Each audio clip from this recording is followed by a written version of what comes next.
So, what's up with the moon? It's too big, too old, it's too perfectly placed.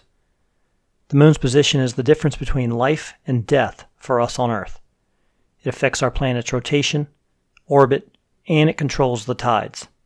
And without it, life may never have been able to crawl from the ocean to dry land. But what is it? Is it a natural satellite formed from the Earth during some massive planetary collision? Is it a passing visitor that just happened to get caught in Earth's gravity? Or is it something else entirely?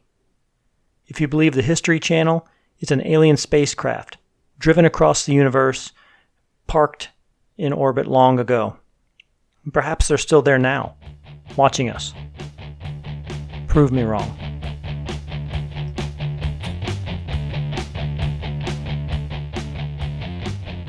It's another conspiracy week on Prove Me Wrong podcast.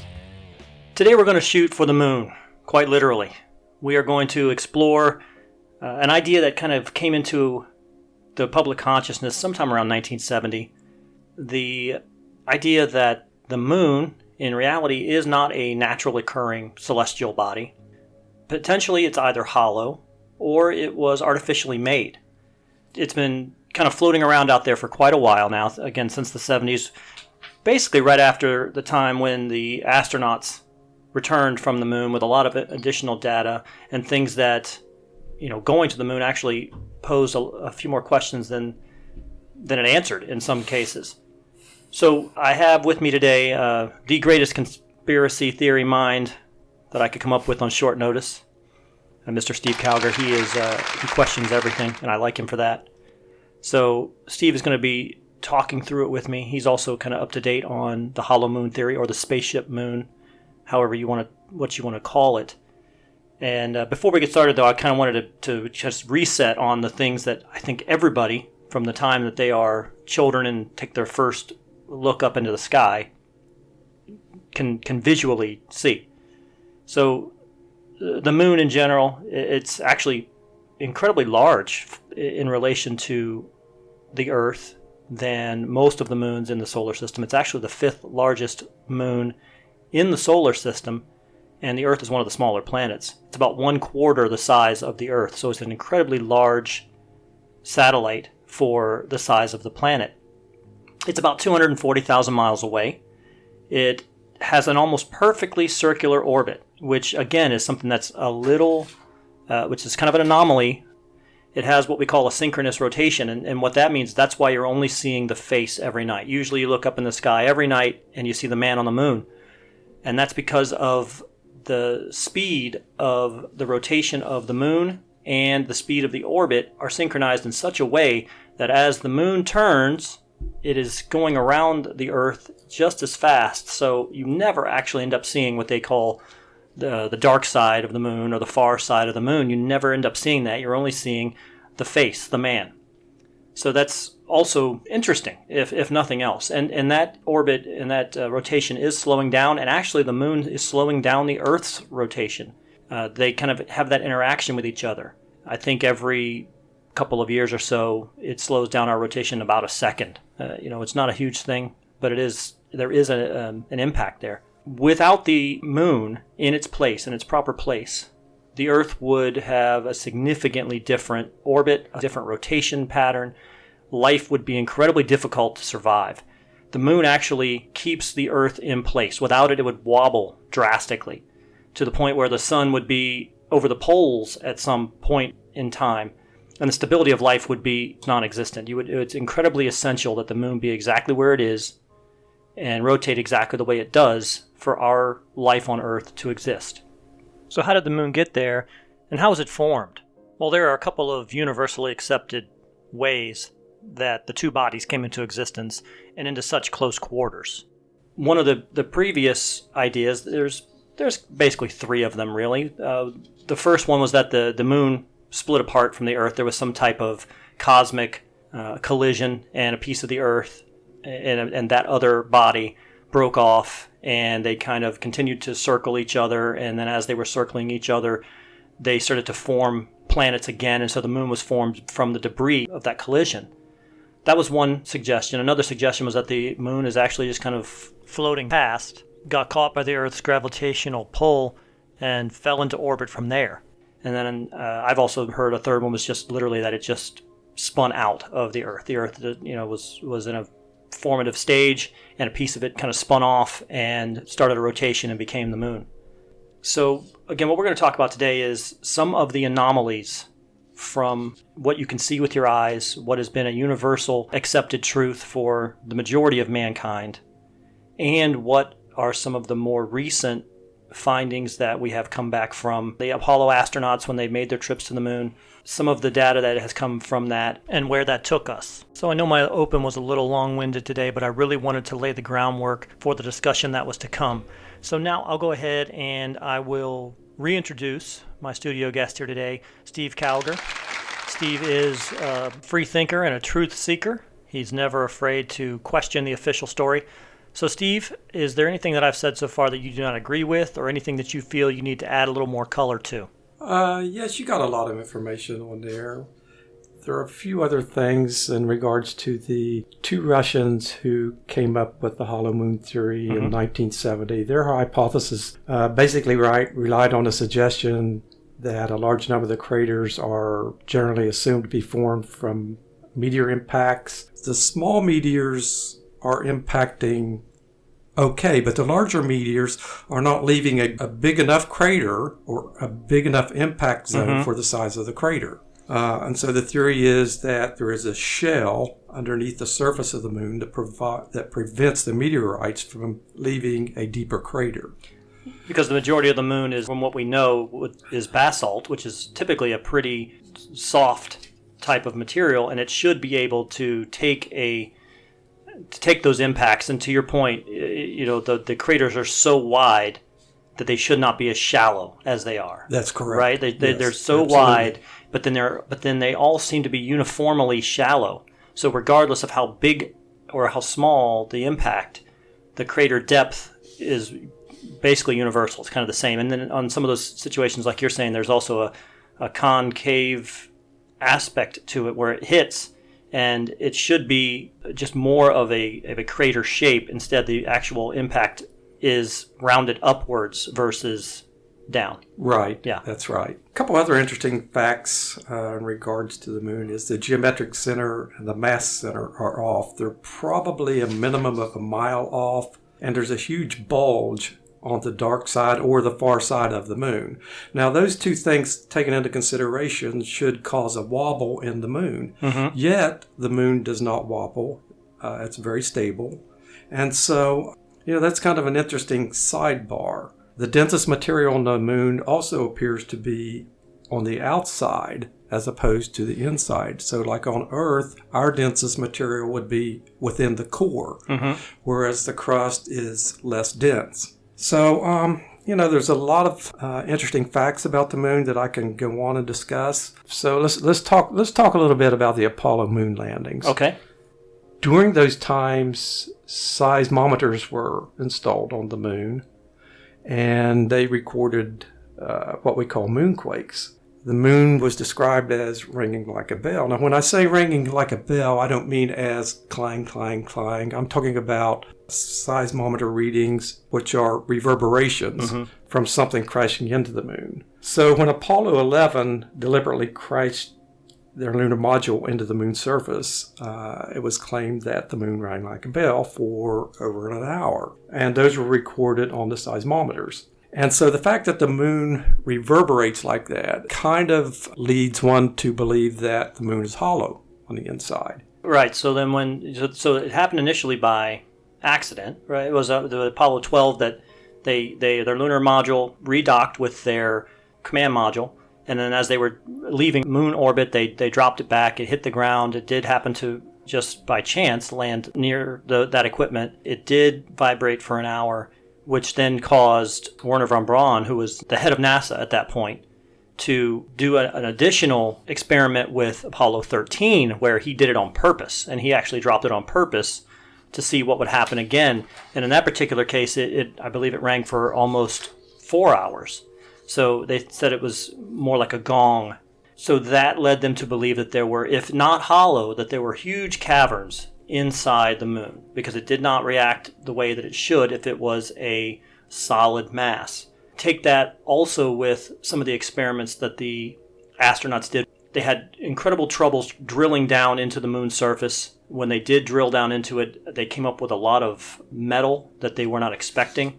It made it very, very difficult. And they had specific drills to get down into the moon's surface, and they couldn't get more than a couple inches, which again would support if you were having a spacecraft. The outer edges are the most dense, they are the most resilient, they're the strongest, and they're the most difficult to penetrate. They went again a third time because they wanted to see how far down or how empty it was or how long it would take for the vibration to go from the surface down to the core and then back. Vibration went down, the vibration did not return, which again led them to believe that there was a big open cavity there. It did not bounce off of something and come back. It was diffused once it got into the mantle there. So there was a lot of those anomalous things that occurred that started to really have them asking questions.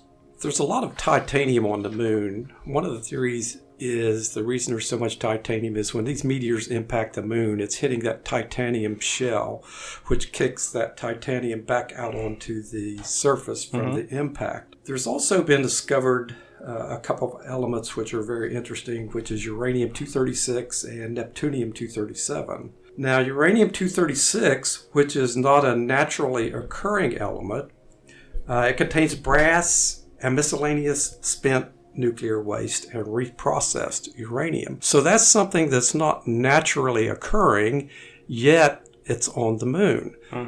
The other thing is the neptunium-237, which is a radioactive element, where it's a byproduct of nuclear reactors and the production of plutonium. So that's not a natural occurring element either. So the question is, how did uranium-236 and the neptunium-237 get on the surface if they're not naturally occurring elements? Right. What process had to occur to plant them there? And that actually was what kind of started to kill the idea that the moon came from the Earth. Those things don't naturally occur on the Earth, and titanium is actually incredibly rare on the Earth, whereas the Earth is very rich in iron and the moon is not. Well, there are definitely two anomalies, and they're rarely discussed. Rarely will you ever hear anyone talk about the 236 and the 237, but they are, they are on the moon surface, and they do warrant some investigation and discussion as to how they got there. So that's where we say, okay, if the moon doesn't come from the Earth, how did it get there? How did it get to the point where it is right now? That kind of goes back to the original three theories that you talked about, how the moon got into place. And I'm going to throw one out there that you can easily research through Google or one of your search engines. But it's a Zulu legend that comes from many, many, many years ago. And supposedly there was a reptilian influence on Earth. And due to some cataclysm, the Earth began to wobble. The weather patterns were disturbed. And so these two reptilian creatures traveled through the universe, and they stole this moon from the fire dragon. Now, whoever the fire dragon is, I don't know. I've not researched that. But that's something that, I'm sure we can do some research on. So they captured this moon from the fire dragon. Legend has it that they rolled this moon through the universe and put it in place in orbit around the Earth in the exact position that it needs to be to stop the wobble and to stabilize life on Earth. So that's just one of the old legends. And, the simplicity of it is the fact that in those times they didn't have the technological lingo that we have. And so their idea of how the moon got to where it is would be that it was rolled in place. And I'm sure there's a lot of technological things involved with that they didn't understand at that point in time. And so that's just, another one of the theories as to how the moon got to where it is. But then when you add that in, so by itself on its face, it's an old story, it's an old fairy tale, right, on its face. But you have then some scientific evidence that the moon rocks that we've brought back from those Apollo missions, they're older than the Earth. They're older in some cases than the solar system. The moon supposedly is older than the Earth. And that brings into question, well, how is that possible? One might think that, they came into existence at the same time, but that's not the case. So, it begs the question, how can it be that the moon is older than the Earth? So, in my mind, there's the possibility, and I always say anything's a possibility. There's the possibility that the moon came from someplace else. It did not come from an impact with the Earth. Otherwise, the rocks and so forth would be the same age as the Earth. But I think there's a lot of evidence out there that suggests that the moon is definitely older than what the Earth is. And then that would play into the mythology. It would play into it didn't exist, it was brought here. And there's a lot of evidence on the Earth in terms of impact craters of things hitting the Earth as well. And maybe the Earth was by itself and something impacted it and did kind of knock it off its axis, like you were saying there. And maybe something did have to go out and bring this artificial satellite, something else and put it in place in exactly the right distance, exactly the right size, the right distance, and kind of set it there. And to your point, the center of gravity isn't where it should be for the type of orbit that it has. It's exactly the right distance away. It has an incredible steadying influence on the tide and the Earth's rotation. So when you start putting all those things together, this mythology with the fact that some of what we found recently with the science, then it kind of starts lending some truth to it, or at least some believability to it, that maybe the dragon is a star, right? They brought it from the dragon. They brought it from a different star. That isn't too far to a stretch in your mind when you're talking about these primitive oral traditions, that going to a dragon and bringing this marble back is going to a distant star and bringing back the moon. Especially at the fact that if it just happens to be meandering through space, if we're going to agree that it's older than the Earth, potentially older than the solar system, and it's just roaming the universe, it's too big to be where it is naturally. It's too big to just kind of drift by and then suddenly get caught in this orbit. I think it's hard. It's hard for me to believe that the moon was just drifting through space and the Earth just happened to reach out and capture the moon and put it in the exact right place, the exact perfect place to sustain life on Earth. Mm-hmm. Yeah, it's almost a perfect circular orbit. It's the only moon in the solar system like that has a perfectly circular orbit that isn't equatorial. I mean, it doesn't follow the equator like almost every other moon. It's about 5% off. So again, a lot of anomalies from our moon to every other moon that we see in our solar system. There's also the fact that it's 400 times smaller than the sun, but it's also 400 times closer to the Earth than the sun. The percentages of getting that exactly right are astronomical. The moon is the only satellite in the solar system, again, which with that ratio, which was just perfectly eclipse the sun. Other than the coronal mass there, it perfectly eclipses the sun. Nowhere else does that occur. I would say almost everything we look at with regard to the moon does not fit any known natural method of formation. Either our neighbor is artificial or it is not. That's the bottom line for me. But I think, scientists continue to find oddities that strongly indicate that it is of artificial origin. And, I would say if it is artificial, what does this say, about Earth's origin? Could life have been sustained on Earth if the moon was not in orbit 13,500 years ago? Or was life brought to the Earth on the moon?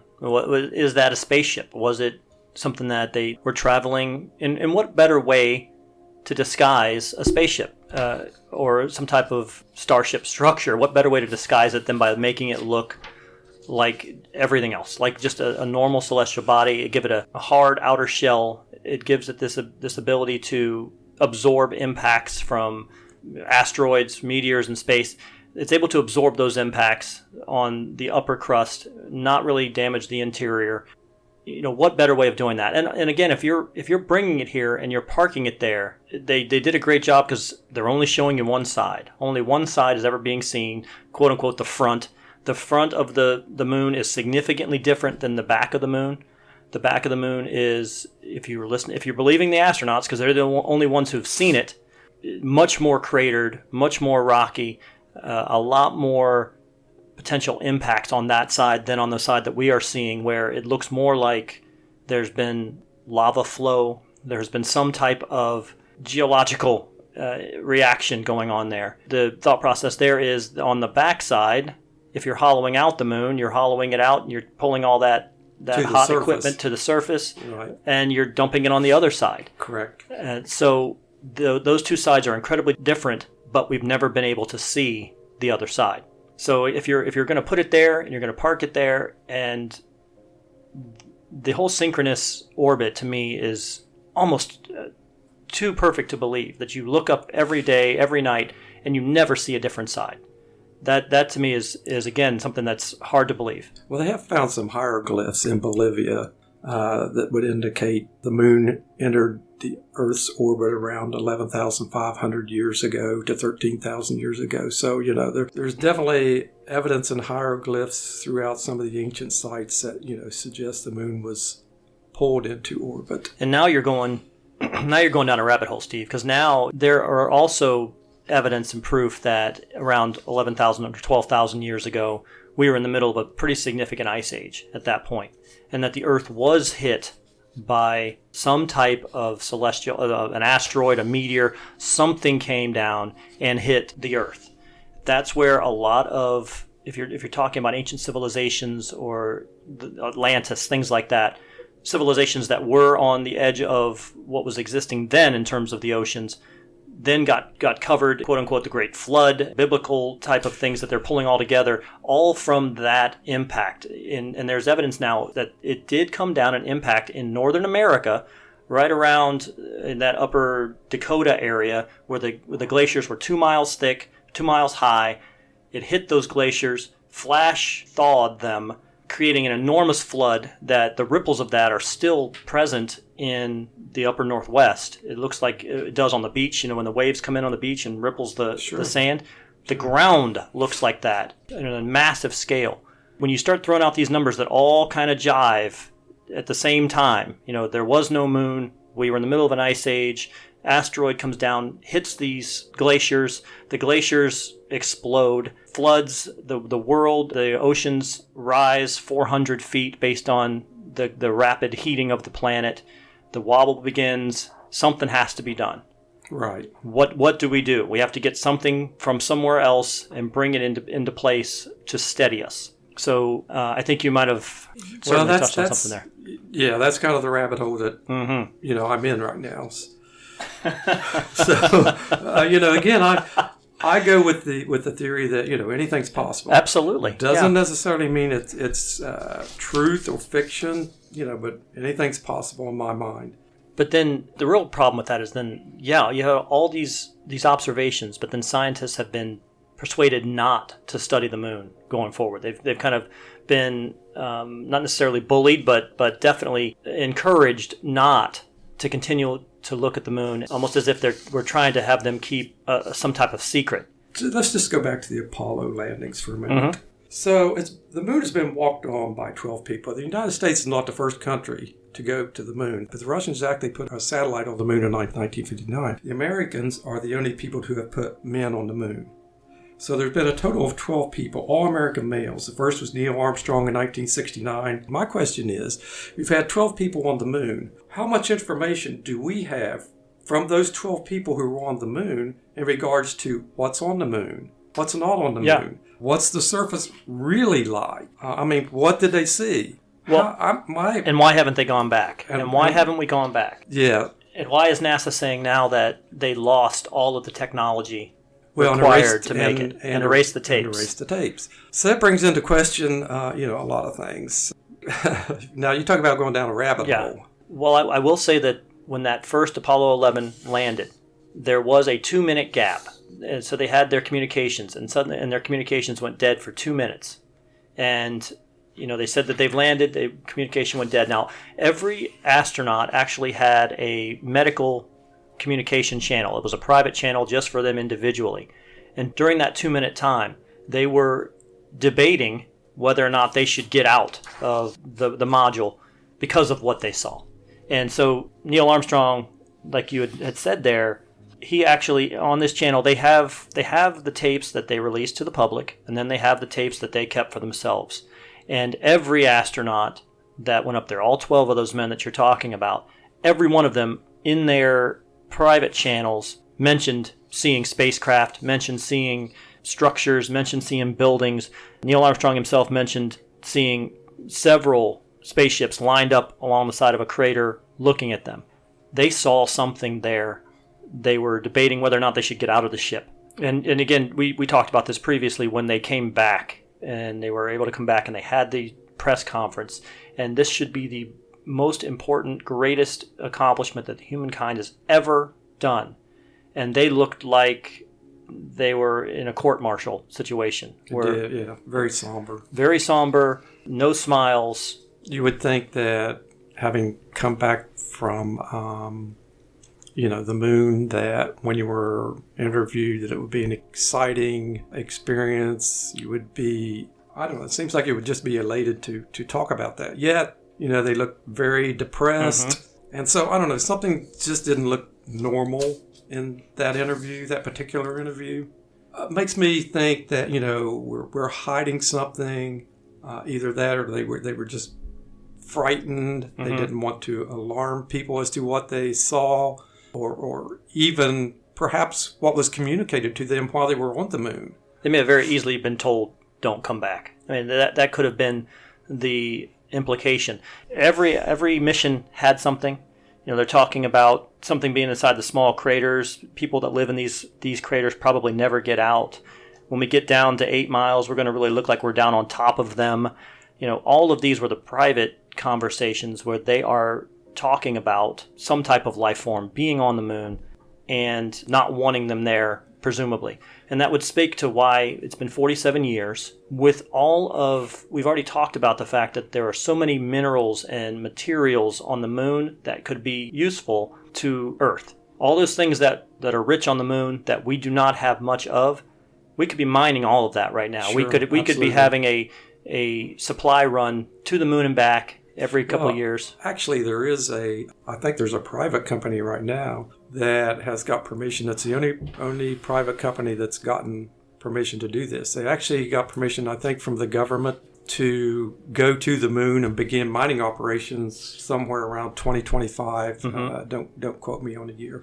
But I know there is a private company that does have permission to go to the moon. So going back to the astronauts on the moon, there was actually a conversation, I think, where I can't remember who it was, but one of the astronauts said, and they're watching us. Mm-hmm. So, that's I think that was piece Neil of Armstrong. Communication that slipped through. It wasn't on one of the back channels. So it's kind of an indication to me that there quite possibly is something on the moon that we're not privy to. There were millions of ham radio operators who were not picking up the government feed. They were picking up their own feed. They weren't picking up what was coming from Australia, which was the primary broadcast location at that time. And you're right, they picked up some of those more private channel communications talking about they're looking at us, they're watching us, they're lined up along the crater. I think that it's fascinating, and I wish, to your point, this should have been their crowning moment, these individuals. Again, so I guess where we're at with it at this point, and you're right, Steve, the President of the United States has committed to going back to the moon by 2024. They have committed to more of a long-term, semi-permanent operation there by 2028, and with the idea that we would have some type of lunar gateway, is what it's called, something that is in kind of a permanent orbit around the moon where the Earth would come up and dock with that structure, and then from there go down to the different bases that are on the moon. I think it'll be incredibly interesting because NASA is dragging their feet significantly on that. And so it kind of, again, puts it into question, why? Why from 1972 until now have we not gone back? Why are we acting like we don't have the technology to do it? And again, we're going with the assumption that we did it and it's been done. We're talking about going to Mars now. Right. So, obviously the technology exists or is in process to get to Mars, yet we've lost the technology to go to the moon, and we don't want to go back there, supposedly. Right. The technology to get to the moon, I guarantee you, is available. And the means to get to the moon is available also. Now, if you really want to go down the rabbit hole again, who's to say that we have not already been back to the moon? Nobody is to say that. I mean, it wouldn't be the first time that we weren't necessarily told the whole truth. There's rockets taking off every day. Who the hell knows what they're going for? There's 24 launch sites throughout the world. And to your point, if there were only one launch site in Cape Canaveral, it would be easy for everybody to see how many rocket launches we're shooting up into space. But with 24 different launch sites throughout the world, it's kind of hard for, someone to track where all these launches are taking place. I mean, it's not necessarily hard to track that, but it's not as obvious if they were all taking place at one site. So they're kind of spread out, and they're being launched from different sites so as, it's not really obvious. Well, there was a recent Israeli spacecraft that actually crashed into the moon, didn't quite make it there. But to your point, there was that one that went in. There's also, I believe, a Chinese rover that may be there now. So different countries around the world are absolutely still going. We haven't put necessarily a man back there. Is it because we have forgotten what we saw there, or we've been invited back now? Who knows what the cause is, but I think that anybody who really wants to take a look at what we've been talking about here, it is not a new idea. I mean, the History Channel on their show Ancient Aliens actually had an entire episode on the Spaceship Moon theory and covered much of what we've covered here as well today, talking about, of course they blamed it on ancient aliens. It doesn't necessarily have to mean that ancient aliens went out somewhere and brought it back. I'm a firm believer that human society and human civilizations have waxed and waned over the course of millennia. And it could have just as easily been us in a different time frame, in a different technological age, prior to some type of astronomical event, a meteor coming down and hitting the Earth, or a sun flare wiping out our power grid, something like that. If that happened today, we would be back in hunter-gatherer within a month. That's how easy and that's how close and tenuous life is. We think that we're incredibly technologically advanced. We have a solar flare today. Within a month, we've lost probably 50% of our population, and we are hunter-gatherers again. Within a couple hundred years, we are Neanderthals again. And within a couple thousand years, we are finally getting back to where we are now, and nothing that we've done now exists any longer. So it could have very easily been us understanding that. I kind of think that, we're kind of our own worst enemy. And, I'm not so sure that there haven't been previous civilizations where, we've ended up destroying ourselves and things have to restart. I don't know, it's just an interesting concept I kind of go with. Yeah. And I will say that the moon is not in place forever. It is falling away from the Earth. So eventually it will fall back out of orbit. It isn't coming in, it's going out. So at some point it will go back out. And so then maybe it'll be long after we're all gone. But so that means no more solar eclipse, no more lunar eclipse. Or unless we bring it back. It's not going to be that exact orbit that it's in. That's exactly right. So it is going farther out. Yes. Unless we bring it back and put it back in place. Get your magnet out. That's right. So as a recap, I think we've pretty much touched on most of it here. So as a recap, the theory is that the moon it's hollow. It's not a naturally occurring phenomenon. Potentially it's a spaceship. That was proposed by two Russian scientists, Vasin and Sherbakov, in July of 1970. A lot of things, when you start looking at them in combination, will point to that. And it's really, they said that at the time, it is a fantastic assertion on our part. It is almost unbelievable. But when you start to put everything together, at some point, the answers that you get with all this incredible information have to be true or should be true. So they are proposing again that's why every indication is that it is hollow with a heavy metal exterior, which is why it rings when it's struck, which is why the craters are too thin for the circumference of the crater itself. It has a hard outer shell. There was evidence of volcanic activity, but only on one side. So potentially as a byproduct of machinery that was used to hollow it out and to dump that heavy metal onto the surface.